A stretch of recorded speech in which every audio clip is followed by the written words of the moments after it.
My name is Mohan Ananda.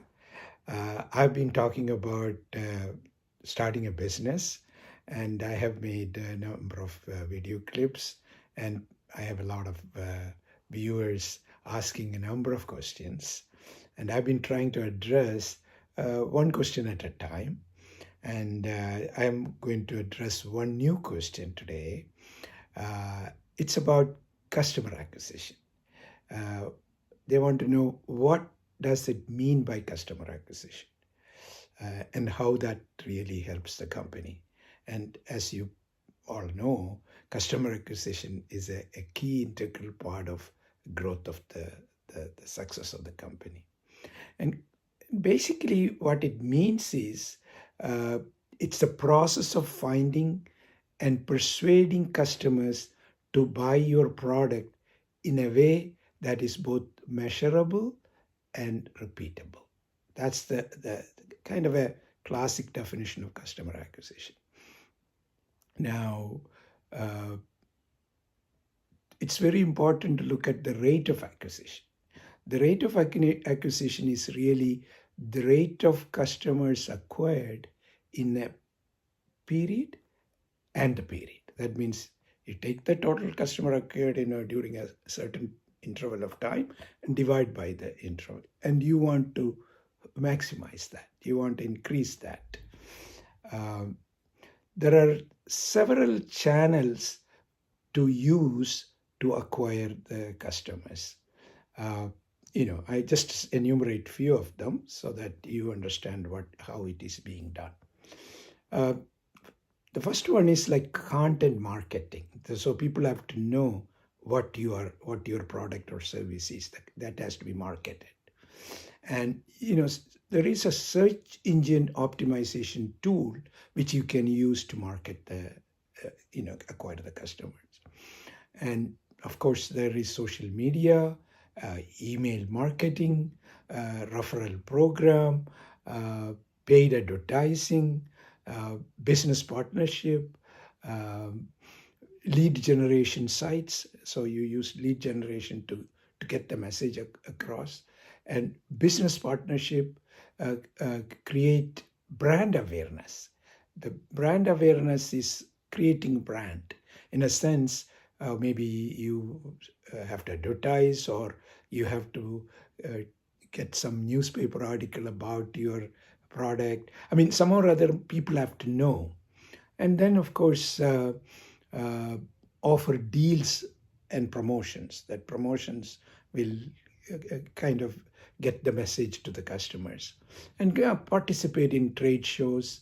And obviously there is what is called telemarketing. The telemarketing is, of course, you have to have a number of contact information you can buy from the industry, and then telemarketers call them. Of course, it may be a little bit difficult because people sometimes don't like, but that is still a very good source of acquiring new customers, as long as they understand the value you're bringing to the customer. So that would be very, very useful. you know uh, the what's the actual objective of customer acquisition? Gaining new customers. Actually, there are two aspects. You want to gain the new customer, as well as you don't want to lose the existing customer. So it's a dual kind of a purpose of uh, making sure that's customer retention.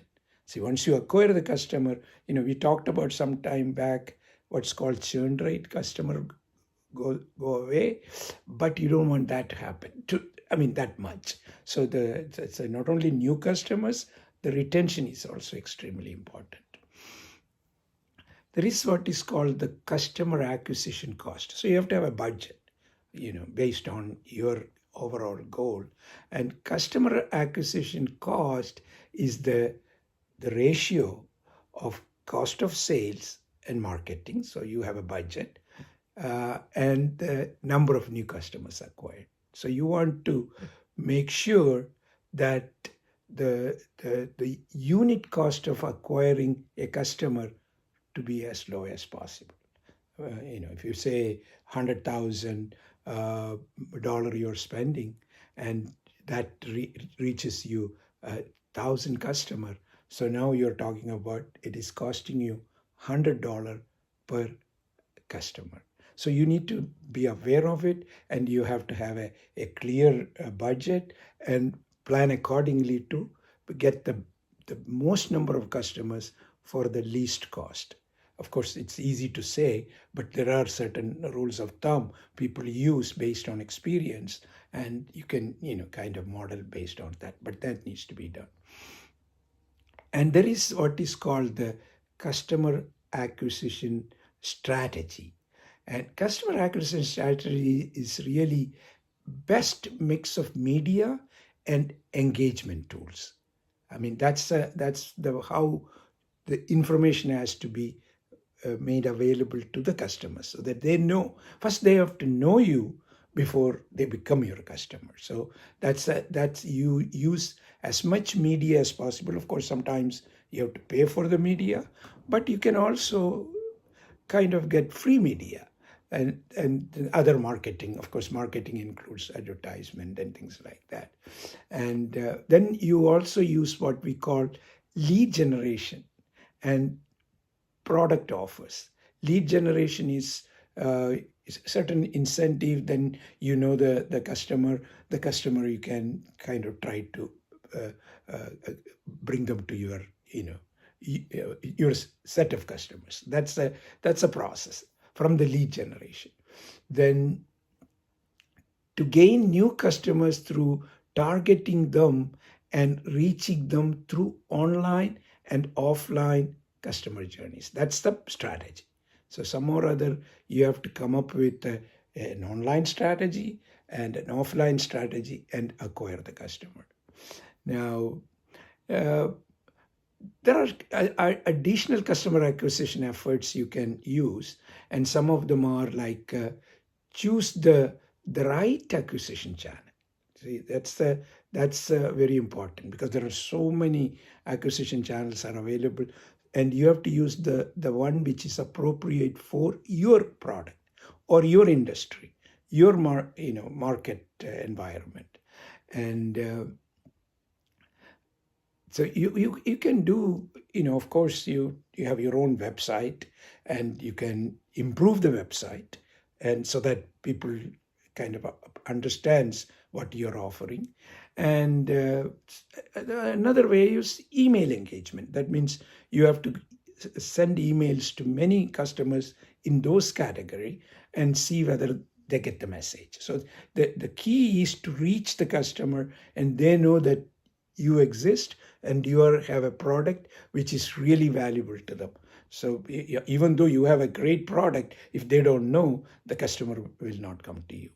And then of course you leverage videos, all kind of videos. Of course, YouTube is currently available. Then there are all social media has video kind of reach possibilities, but you have to update the videos and continue to give information, and you have to do that. And sometimes you can also do leveraging influencers. There are influencers because they have large audience.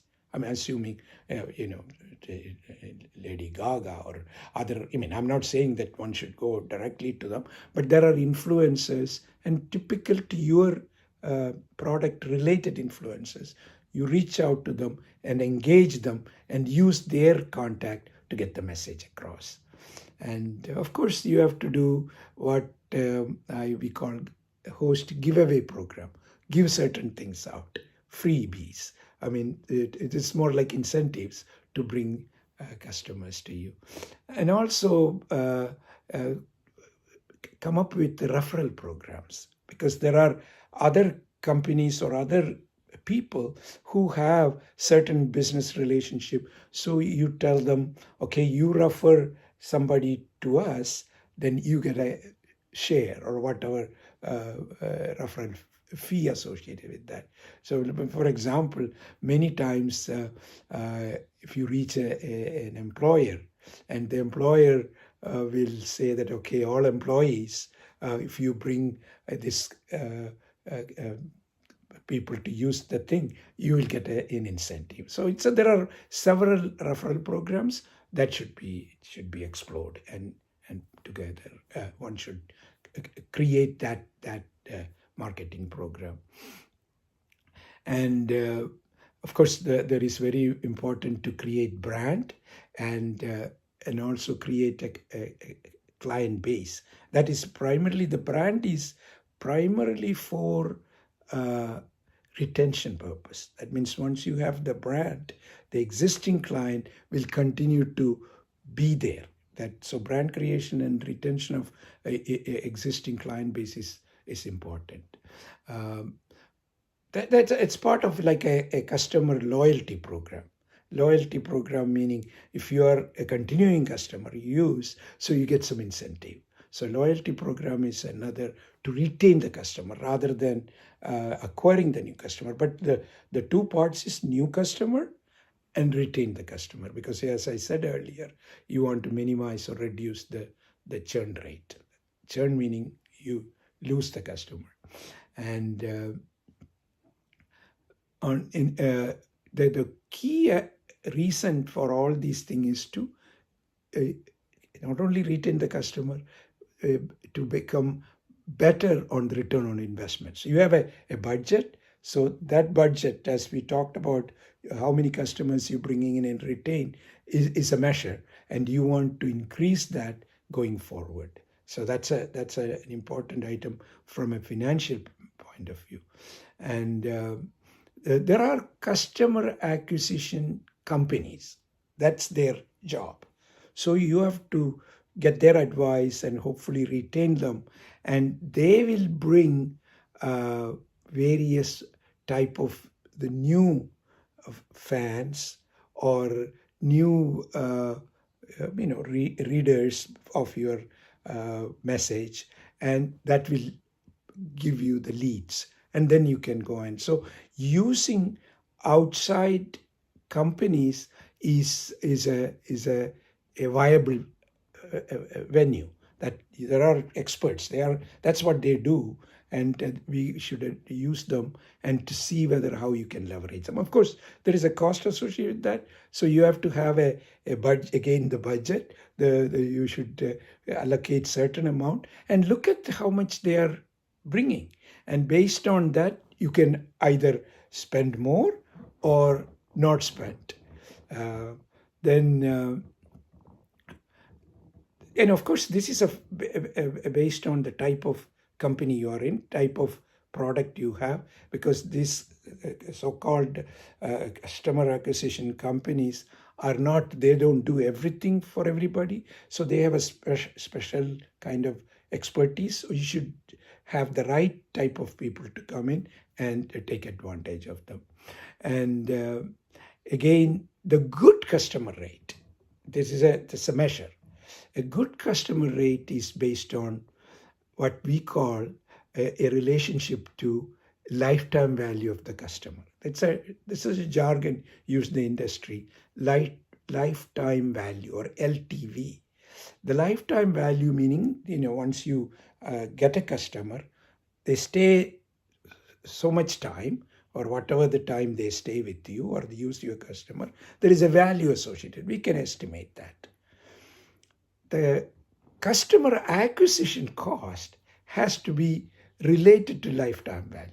You don't want to spend the customer acquisition cost more than the lifetime value.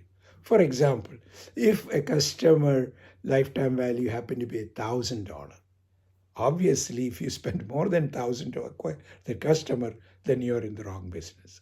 But the rule of thumb is about 1/5 to 1/3, like $200 to $300 spending for the customer acquisition efforts is reasonable.